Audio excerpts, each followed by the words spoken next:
Hey everybody, and welcome back to another episode of FSEconomy with me, Hard 37. So we kind of have a cool flight for me. We're gonna go from Elkins, West Virginia, KEKN, over to Pittsburgh, KPIT. We've actually been to Elkins before, an air haul or two, and it's kind of cool because my family, my grandparents, all used to live there except for one. And they've all passed away, but I'm actually going to Elkins in 6 days. I'm going to, not just to there, I'm actually going through there. So it's actually kind of cool because I'm about to actually go right on by there. So I thought that was kind of cool. And because that's where our caravan is. Got flown around, if you remember, it was up in the northeast around Providence and everything. And it actually got, I think, one of our guys and then some other people, just random people also flew it. And it's ended up in Elkins, West Virginia, of all places. It's kind of crazy. Let's go over here and we'll look at FS Commander real quick. If you look out at the weather, it's kind of all over the place. It's kind of coming from the northwest over here, northeast over here. So I figured what we'll do is go ahead and take off on runway 5 right here. That's a heading of 048 degrees. I was actually going to do this flight several days ago. I just ran out of time, and they've actually added more people, so it actually pays better than what I was going to. So I'm kind of glad that I waited. Jeez. It's set in a second. So now I'm going to take off, land here at Pittsburgh. 28 center. That's a heading of 281 degrees. The airport elevation is about 1,100, I believe, 42 feet. And what we'll do is we'll just come out here and come straight in. We're not going to do the traffic pattern or anything. It's just a big international airport, everything like that. So I won't mess with the traffic pattern here. So we're going to have 1,358 pounds here worth of people. 7 people, 6 seats available. It pays $5,887, which is pretty good because it's such a short flight, just 98 miles. If I didn't mention that, so it pays pretty good. And it's our plane, so that's pretty good. 35% would be plenty of fuel for just such a short flight. And I guess with that, we can go ahead and move on over to the plane. All right, everybody, here we are at the plane. The runway's over here. I guess I'm pretty sure there's 2 of them. I'm not sure where exactly. I can see that one. I'm not sure where the others are. If I remember correctly, there's a pretty steep approach. There's actually kind of a fun approach here in Elkins. Alright, so we'll go ahead and start this thing up. Of course, it's always off with the Grand Caravan. I'm not totally sure why. I just checked it again, and I had everything correct. So I'm not quite sure. Oh well, just ignore it and we'll go on. Kind of a long startup, if I remember correctly. It's one thing I don't really like about this plane, is having to use these procedures.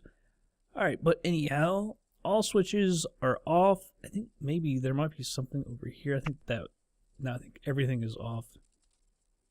Generator, I'm not sure. Alright, so circuit breakers, we'll say that they're all pushed in. Alt static air, if I can remember where it is. Yes, that is off. Inertial separator T-handle, normal. Standby flat motor switch, guarded, norm. Oxygen supply pressure, we'll say that it's good. It looks like it is up there. It looks like it's good. Oxygen mask, don't worry about. Fuel tank selector valves. Let's turn those both on. Something we need. A ventilation fans, air conditioning are all off. Bleed air heat switch is off. Emergency power lever is normal. Trim controls, looks like everything is set there. Fuel shutoff knob is pushed in. Cabin heat firewall shutoff control in. I can't remember. I think it's that one right there. Is it not? I'm pretty sure. I thought if I hovered over it would tell me. But I'm pretty sure that's it, and that's good right there. Battery switch, we can go ahead and turn that on. And we'll check avionics number 1. That looks good right there. Avionics number 2. That's coming on. That looks good there. Fuel quantity. We can go ahead and check that. It should be about 35%, so it looks good right there. And we'll go into the engine soft key. We're not going to reset the fuel. Yeah, right there, reset fuel. I'm not going to do that. And we can go, I think, back, if I remember correctly.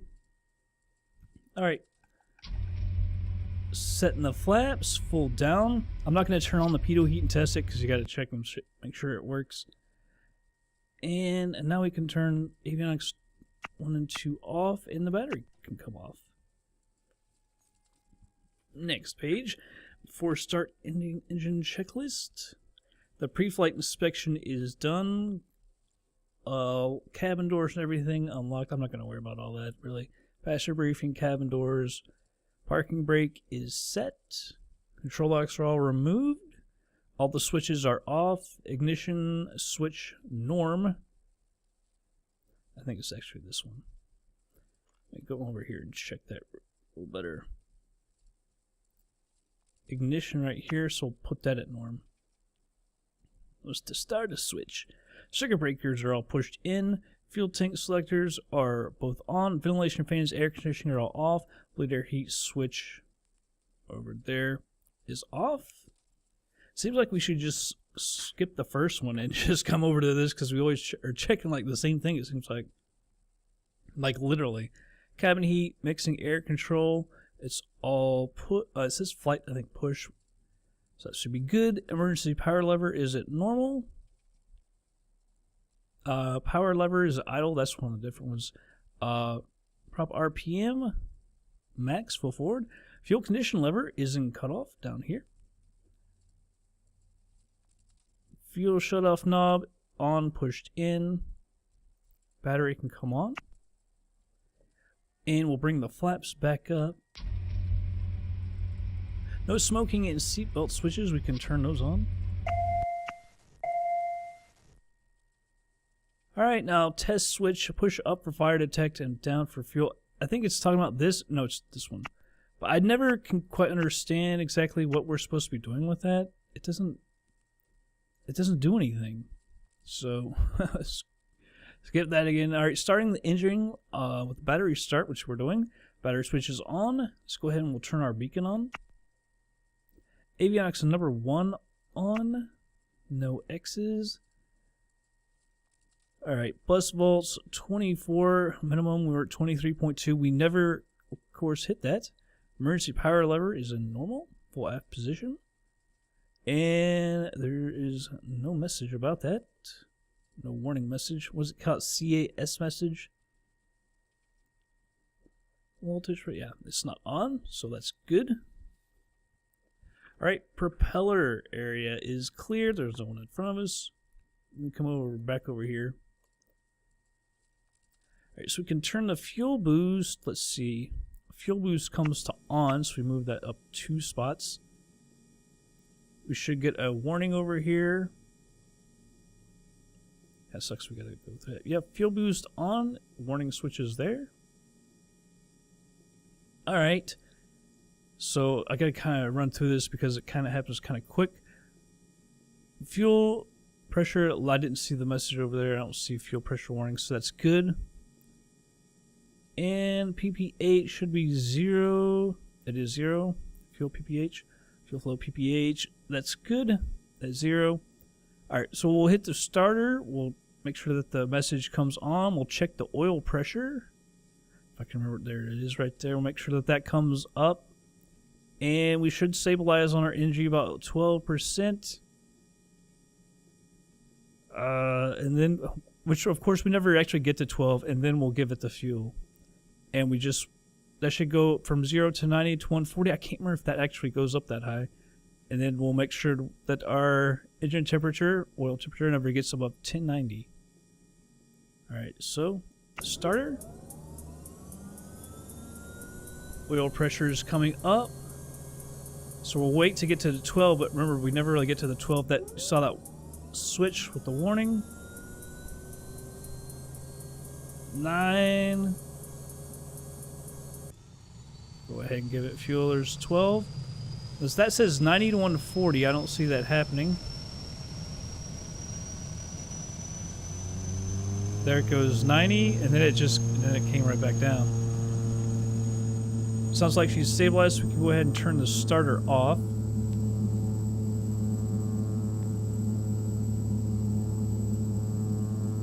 I'm looking for the engine temperature, and I really don't see it.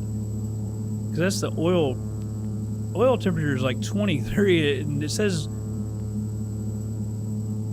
1090C maximum, so I'm not exactly even sure where exactly we look at our engine temperature. Unless that's it, but that wouldn't make sense to be at like 25. Alright, so that's off. Now it says generator, check load. So let's go ahead and turn the generator on.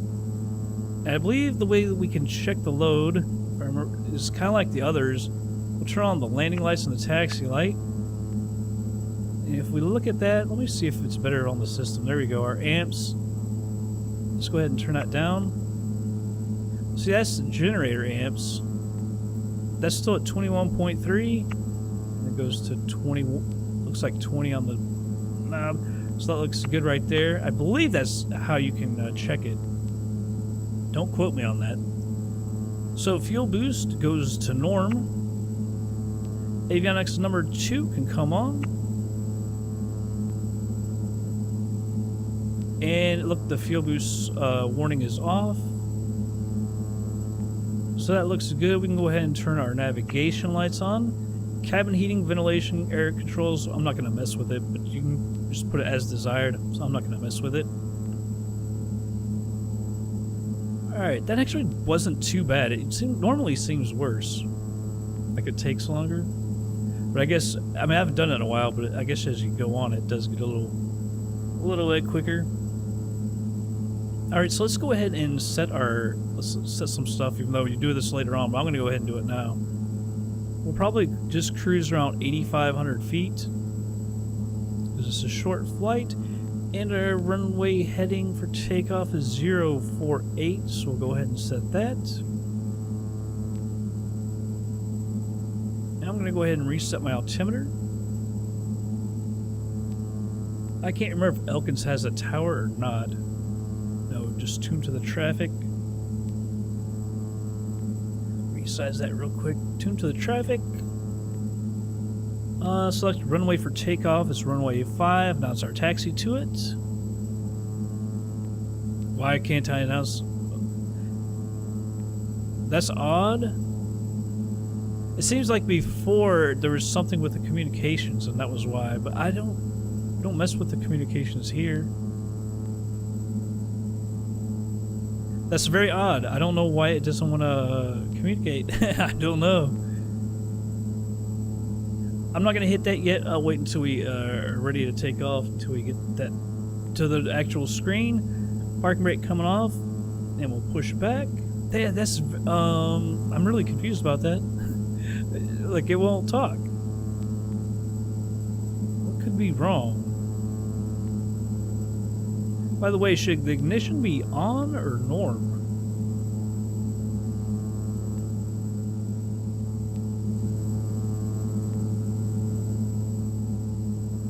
I'm just trying to think of what would keep us from being able to talk. I hope we're not pushing back the wrong way. I think we are, so I'm going to go ahead and stop that pushback. Let's check. No, we were right. Alright, so the taxi light's coming on. What are is this just the prop heat warnings and stuff? Fuel boost on. See, that warning is on. It's supposed to be off, but it tells you to leave it at norm. Perhaps you just leave that on while you're taking off. Maybe let that off on cruise. I can't remember. It might say something more about it here in the procedures for takeoff. I can't really recall, to be quite honest. This might be our runway, but we'll have to come back the other way. I believe this is our runway. It looks like it says 23. I would have liked to have started up over there. Yeah, this is runway 23. So this is actually our runway. And I think we have to taxi on it. I don't think there's a taxiway on the other side. Well, there's a taxiway on the other side. I wonder if we can get to the other end of the runway by taking that taxiway. I'm gonna have to check this out. It looks like the taxiway does go all the way down there. Alright, so we'll just go across. Don't see anyone in the area. Can't hear anyone in the area. Although we can't talk to anyone either. It's very odd. I don't understand what's going on.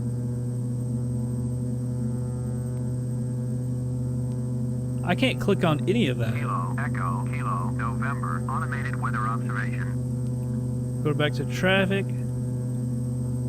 Announce taxi. Yeah, it doesn't want to talk. I'm not sure if I've done something or what.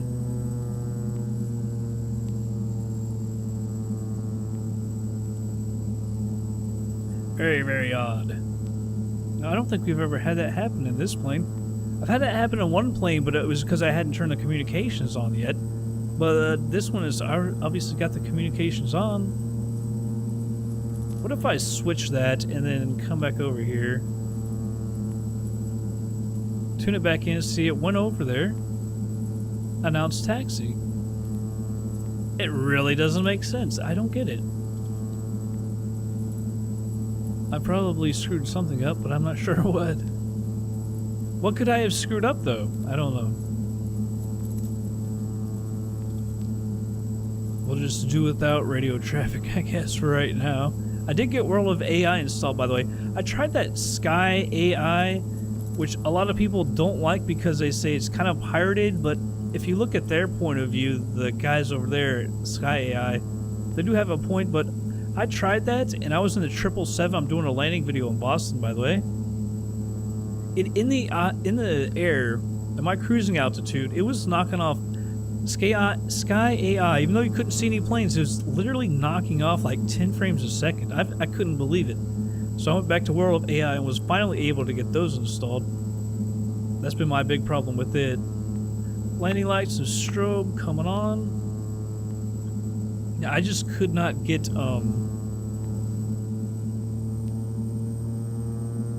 World of AI to install for a while, but finally I tried again and I did a few things I was able to get to install. It used to install no problem, but nowadays there's something wrong with it. Last few times I've tried and I couldn't get it installed. I got it installed this time though, because I gotta have like planes from you for a landing video, a landing series. Almost sounds like there's another plane over there. But see, that's the thing. World of AI, it seems like it kicks out so many default planes. And I don't think Sky AI does. But man, you can't have 10 frames knocked off, especially when you're up in the sky and there's no one around you. Like that was odd. I could imagine maybe, well, not even 10 frames a second if you're on the ground or something in a huge airport. But while you're cruising, nah. Because I installed World of AI, and while I'm cruising, it knocks off nothing. So it's very odd, very odd. I do wish it worked. Some people say, you know, they use pirated models, but it's freeware is what they're using, and it's kind of weird. But if you look at it from their point and all the work they've done on it and stuff, I don't know. But it doesn't really matter now since I'm not actually going to use it. I wish it would have worked because it's a better, more stuff than World of AI, so I would have kind of liked it if it would have worked. Alright, let's go ahead and put on our parking brake real quick. Before takeoff checklist. The parking brake is on. Check our flight controls. Looks like everything is free and correct. Rudder pedals. By the way, I think after when we start, we were actually supposed to turn that all the way up, so I'm going to move that all the way up. Flight instruments. It looks like everything is checked. Everything is set. Altimeter. Our heading. Everything looks good. Altitude select. We've already moved that up to 8,500. Standby flight instruments. Check. I don't know if they're talking about this right here or what. Avionics bus height, avionics standby power. I'm not sure if that's what they're talking about or what. Fuel boost switch is in norm. It is in norm. So we do leave that there, even though that message is on there about it. Fuel tank selectors, both are of course still on. Fuel quantity. It wants us to check that again. It was about 35%, so that looks good. Fuel shutoff knob fully pushed in. Elevator, aileron, and rudder trim. I'm gonna... The elevator. I need to fix that switch. It won't let me just hold it down. Thought I'd fix that. Apparently not. Alright, power lever. Alright, we're not gonna do that because... Well, I guess I could do this one. Power lever, 400 foot-pounds. Because remember, there's some tests here around this point that we can't actually do. Trying to get this thing to go to 400 and stay there. Of course, the problem is it goes up and then it kind of comes back down a little bit. So that should get us around 400 right there. 394. We're only 6 short. I'm going to leave it there. Bus volts, so once 28.5, it looks like we're at 28, so we can't actually do that. Inertial separator.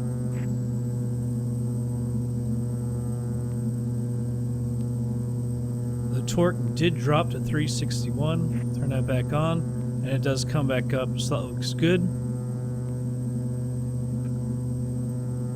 Alright, so the overspeed governor we don't mess with. I'm going to bring that down, because that's the one we couldn't figure out. Standby power, it says check. I don't know if it's talking avionics standby power. That does say standby power, by the way. So should that be on, off, or on? I'm not really sure. I think you would just switch it by yourself. I'm not sure. Engine soft key. Let's go back in here. Standby alternator power switch on. I'm not quite sure about that. Generator power, approximately 30 amps. We're at 28, or no, 20 on the generator amps. So that's why I don't like mixing. This is the standby power checklist, so I'm not going to mess with that. I think we always usually skip that. Standby power. Let's see, S message. It says on. I think that's still part of that checklist that we don't like to mess with. Alright, ice protection if installed, and we do have it installed. Inertial separator set, we don't need that because it's dry and it's a good runway, so we're not going to mess with that. We'll go ahead and give people power. Prop auto heat, pitot heat. Actually, prop goes twice. And stall heat. Only fuel boost is still on. Avionics and radar, everything is good. Nav source. I'm setting it to GPS. Transponder. VFR, it's on. Wing flaps, handles, set for takeoff. Cabin heat, mixing air control, not messing with that. Windows, brakes, fuel condition lever, high idle. It is now high idle. So maybe I did miss it before, I'm not really sure. Alright, so we are, it looks like we're all ready to rock and roll. Let me bring this up, if I can tell people that we're departing to the north. I don't, whatever. I'm taking off. Alright, let's bring up the power.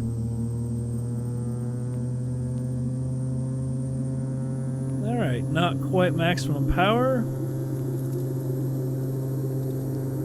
The red, by the way.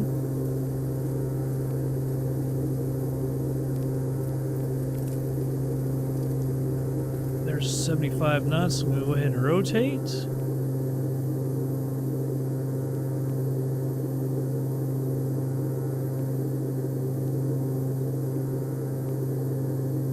Everything looks good there where we got above those trees. We're at 90 knots. Actually, we're almost at 100 knots. So I'll go ahead and retract the flaps. You just have to be kind of careful because, as you can see, the mountains are all around. Like go over to that side. Like I said, I think when we made that approach, we were flying a Skyhawk, and you had to come in and kind of dive down a little bit. It was a really cool approach for that runway. I've seen this airport from the road many a times. There's a golf course. You got to go right by here to get to the golf course.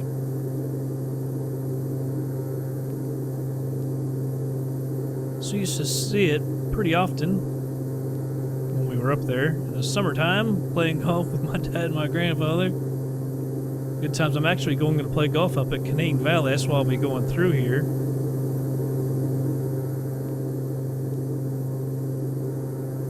Alright, let me come over here.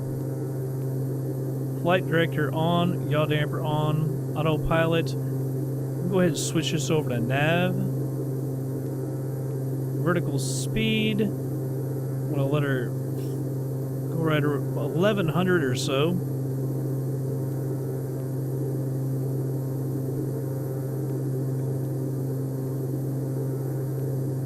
Alright, here we're out. Climb. It says ice protection if installed, pitot heat, and all that crap. I leave it on. Inertial separator is set. We have it off, which I think is just fine.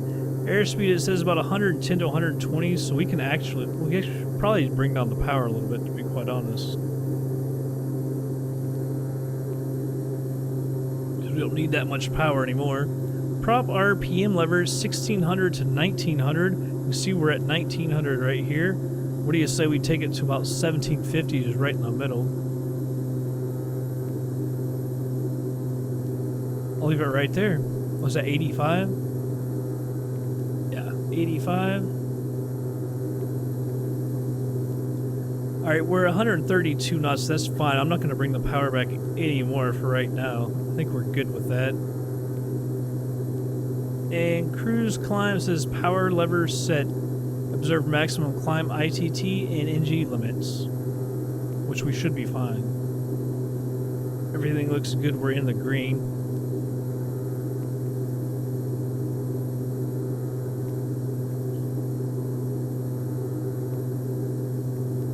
Yeah, the next is basically just cruise, which is basically the same. Inertial separator is set, prop RPM 1600 to 1900, power lever is set as whatever you want.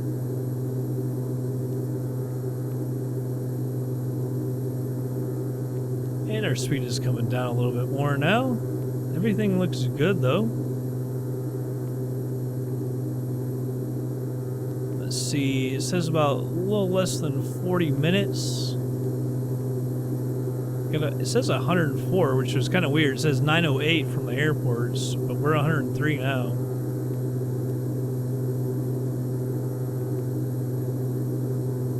And what was our desired Trek 359?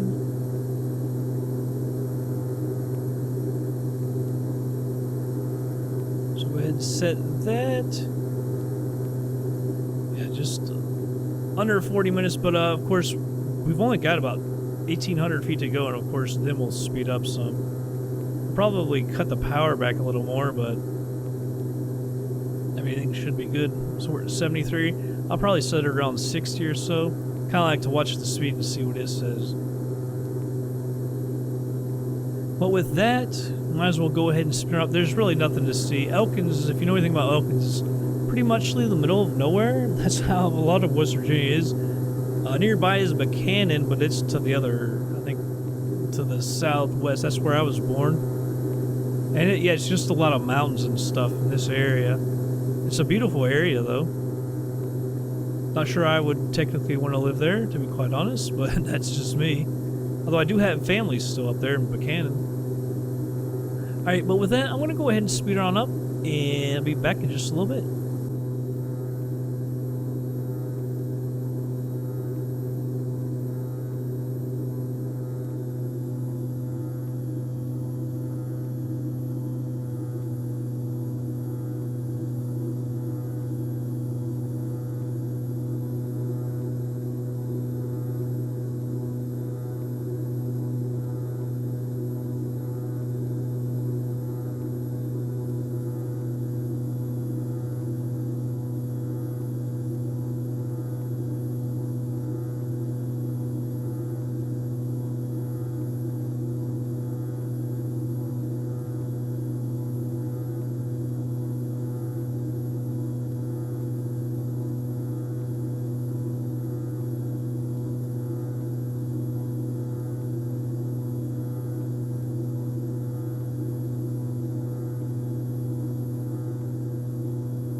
Alright, everybody, slowing her down to normal speed here. I saw a flash. I don't know if that was the airport or not. Got everything set to, what is it? Max density? I can't remember all of a sudden. Extremely dense, that's what it's all set to. We're descending out to 2300. We're coming up on 5,000 right now. We're about 12 miles away. We're using a heading for the autopilot. I believe that is going to be the airport over there. But it's nice, yeah, because it's on this side of the river, as you can see. I don't remember if there's ILS for this runway or not. I didn't write it down, so we're not going to be using it, even if there is ILS. That is probably going to be it right over there. There's that one different one. We're coming from over here. And I only really remember being at Pittsburgh once. Well, in real life, I think I was there when I was a little kid. Not that that's so important, but I think we flew. Yeah, I flew here once in the 757 and from like Bozeman or something. It was like horrible trying to land there. I think I had to give it like 2 or 3 tries. Yeah, because that was, I remember landing once, this horrible visibility, finally got down, and like something happened where I touched down fairly nice, and it just shot me like 100 feet in the air, 200 feet in the air. Something ridiculous. There's the downtown area. That looks really nice from here, doesn't it? Looks really good.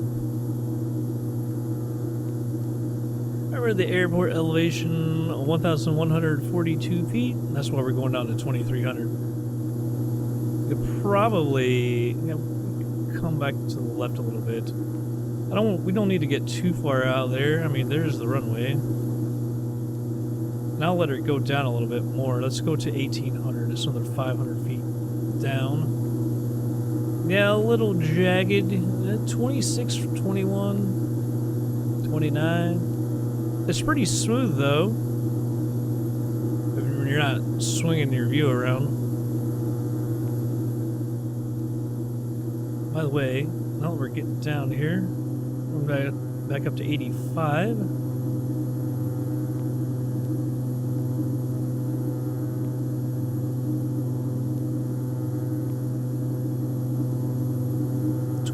Center, I don't know if that's going to be right there or what.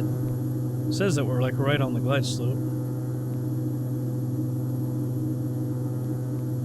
We're like flying right over another airport. We probably shouldn't do that. Alright, fuel tank selectors, both are on. Fuel condition lever, high idle. See, I don't know if I'm actually supposed to bring that down cruising or not. Prop RPM lever, high idle. And we'll turn off the autopilot and yaw damper when we're about to land. That was the before landing checklist, which you're supposed to do right before landing, but because it's just me, I like to do things a little quicker. I'm going to bring down the power a little bit. And the runway heading 281.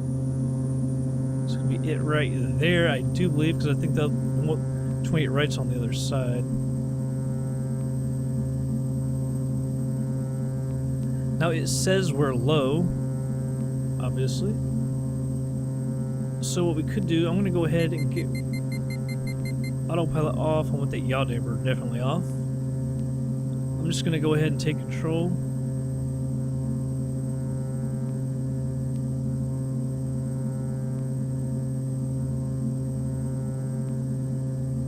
There's 281. Now see, that took me so long that we got over to the right because I had to concentrate on that. Bring the power up just a little bit. Slower descent. Can I also go ahead, now that our speed is low enough, we can go ahead and get the flaps out. That will of course balloon us up.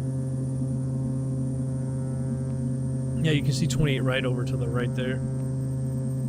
On the other side of the airport.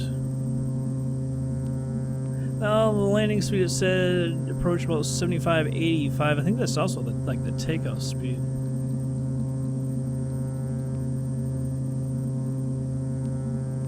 Alright, coming back on the glide slope, slowly descending. We're played this thing a little quick, 500 feet a minute.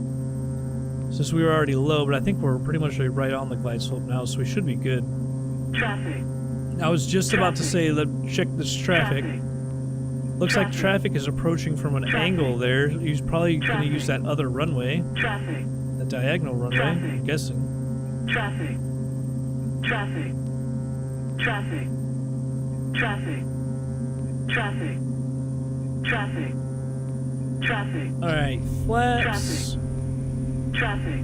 Like I usually say, this is what I hate most about this plane, is the traffic warning, because I don't know how to turn that off. Traffic. I don't know how to get her to shut up. We're high now, so we need to get up. You can see that plane coming in. He's right there. Traffic. Traffic. So at least he won't be in our way Traffic. on the runway. Traffic. We could have come straight in if I knew they were going to use that runway. Traffic. Traffic. Traffic. We're slightly fast, but that's alright. We also need to get down. And he's touching down, so the traffic warning is finally off. Please, buddy, get beyond ours. Although we still got a little ways. He's slowing down. He could take that taxiway, but he might come on past it, and then he'd have to go past our runway. He's still on the runway. You can see another guy approaching the other runway. 28 left. Is this guy gonna really... hopefully he passes before us. I mean, he was there in plenty of time.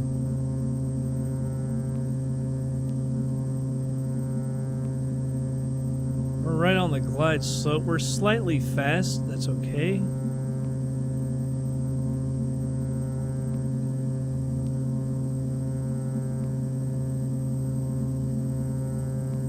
Yeah, he's just gonna get beyond it in time. Is he turning onto our runway? Are you kidding me? Of anything that could happen, he turns onto our runway to taxi? Am I seeing that correctly?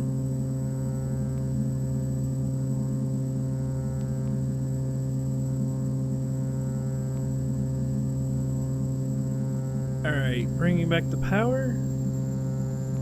He did decide to use our runway as his personal taxiway.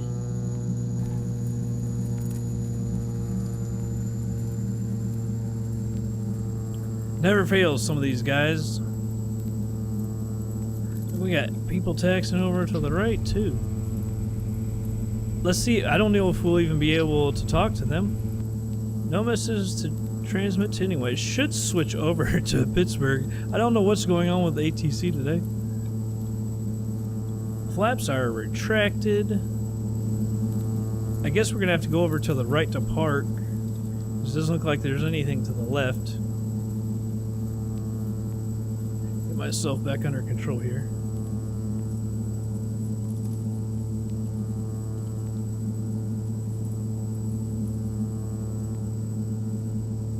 We'll have to find somewhere to park. AirTran. Getting in my way, buddy. Just so you know, I'm filing a report. Alright, strobes and landing lights are off. I can't remember if I have a checklist for taxiing to the gate. Oh, so I say I'm filing a report, and so you come over like you're gonna kick my ass or something. Alright, so we gotta go on again. After landing, the flaps are up. We can go ahead and turn all of our ice stuff. Pitot heat off, stall heat off, prop auto heat off. Standby alternator power off, landing and taxi lights, recognition lights off, fuel condition lever low idle. One clear of the runway. And we are clear of the runway, so we will turn that back down. Maybe we do taxi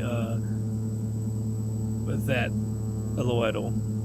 Alright, so standby alternator power. I don't even know what they're talking about. It's got to be. Would it be that? Because I don't know of any other standby alternator power. Dude, buddy, I know. Or are you waiting on this guy? Because I don't know where to go. The park? I thought he was waiting on me, but he might have actually been waiting on that guy. I really need to get over there or over here. So AirTran, you literally are just in my way today. I don't know what your problem is. Can't tell if he's moving now or not. Best to recognize on the small plane. I got the right of way. Probably not though.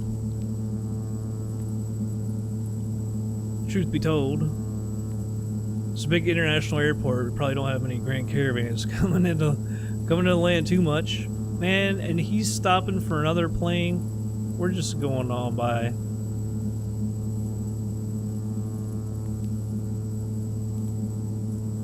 I hate to do that, but a lot of times those guys will just end up getting stuck, and then they disappear after a few minutes. It looks like we could probably just park over here. I don't see any gates or anything.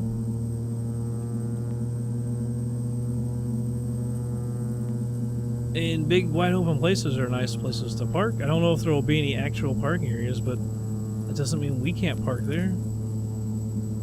We can park wherever we want. Let's go over there. Yeah, I don't know where all these planes are coming from. I never have seen any gates or anything or anyone. I don't know where all the planes are.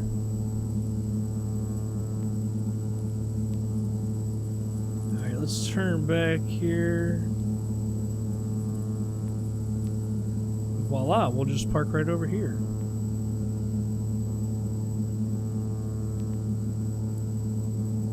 That looks pretty good to me. We'll let FSEconomy grab her as we hit the parking brake.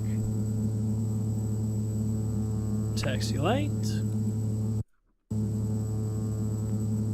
Alright, she hit black screen, which is good. Always like that. Parking brake set. Bleed air, heat, ventilation, air conditioning, all that is all off. Power lever is idle, ITT stabilized at minimum temperature for 1 minute. Prop RPM lever, feather.